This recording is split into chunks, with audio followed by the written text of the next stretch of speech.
আসসালামু আলাইকুম। আমি আজকে আপনাদের সাথে ভিডিওতে যে বিষয় নিয়ে আলোচনা করতে যাচ্ছি, সেই বিষয়টি হলো ছাগলের যত্ন এবং পালন পদ্ধতি নিয়ে। আমার ভিডিওটি যদি আপনাদের একটুও ভালো লেগে থাকে, তাহলে প্লিজ লাইক, শেয়ার, কমেন্ট এবং সাবস্ক্রাইব। এখন শুনবেন বিস্তারিত আলোচনা। ছাগল যদি আপনারা পালন করে থাকেন, তাহলে সবসময় মনে রাখতে হবে ছাগলের উঁচু স্থানে থাকতে ভালোবাসে। তাই ছাগলের ঘর এবং বাসস্থান উঁচু স্থানে তৈরি করতে হবে এবং ছাগল সমতল ভূমি থেকে সবসময় খাদ্য গ্রহণ করতে ইচ্ছুক থাকে না এবং খুব কম খাদ্য গ্রহণ করে। তাই ছাগলের যদি উঁচুতে একটু খাওয়ান দিতে পারেন বা খাদ্য দেওয়ার ব্যবস্থা করে থাকতে পারেন, তাহলে আপনার ছাগল সঠিকভাবে খাদ্য গ্রহণ করবে। ডাইনিং টেবিলের মতন করে খাওয়ান দিলে খুব বেশি পেট ভরবে এবং ছাগল সব খাবার খেয়ে ফেলবে। আর যদি আপনি এই পদ্ধতিতে না অবলম্বন করেন, তাহলে ছাগলের খুব কম খাওয়ান খাবে এবং আপনার যে খাবারগুলো দিবেন ছাগলকে, সেই খাবারগুলো বেশি নষ্ট হবে। তাই আপনারা সবসময় ছাগলের খাবারের পাত্র উঁচুতে দিবেন। এতে ছাগল ভালো খাদ্য গ্রহণ করবে এবং ছাগল যেহেতু উঁচুতে থাকতে ভালোবাসে, তাই ছাগলের ঘরও উঁচুতে তৈরি করবেন, যাতে সমতল ভূমি থেকে 2 থেকে 3 ফুট উপরে হয়।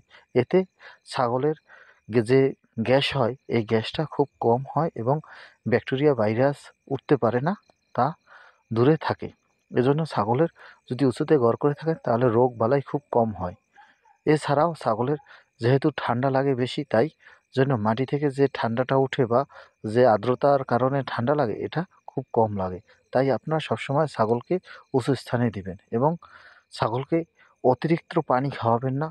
দেখেন এই খামারি ভাই প্রতিটি ছাগল গাভীন, কিন্তু এরই সাথে সাথে প্রচুর পরিমাণ পানি খাওয়াচ্ছে শুধু ভুসি দিয়ে।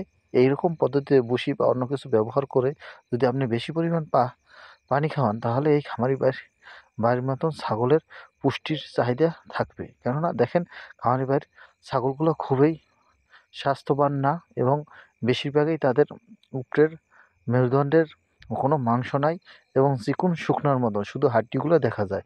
আর শুধু পেটে প্রচুর পরিমাণ পানি রয়েছে। এভাবে যদি আপনি দুপুরবেলা পানি খেয়ে ছাগলের পেট বোঝাই করে রাখেন, তাহলে ছাগলের সবসময় ক্যালসিয়াম এবং ভিটামিনের অভাব থাকবে এবং বিয়ানের পর, ডেলিভারির পর ছাগল উঠে দাঁড়াতে পারবে না। একেবারেই ছাগল শুকিয়ে যাবে। তার জন্য আপনারা গাভীন অবস্থায় প্রচুর পরিমাণ ক্যালসিয়াম খাওয়াবেন। কমপক্ষে হলেও মাসে 10 দিন করে ক্যালসিয়াম খাওয়াবেন এবং জিঙ্ক দিবেন। এতে আপনার ছাগল ভালো থাকবে। আমার ভিডিওটি ভালো লাগলে প্লিজ সাবস্ক্রাইব।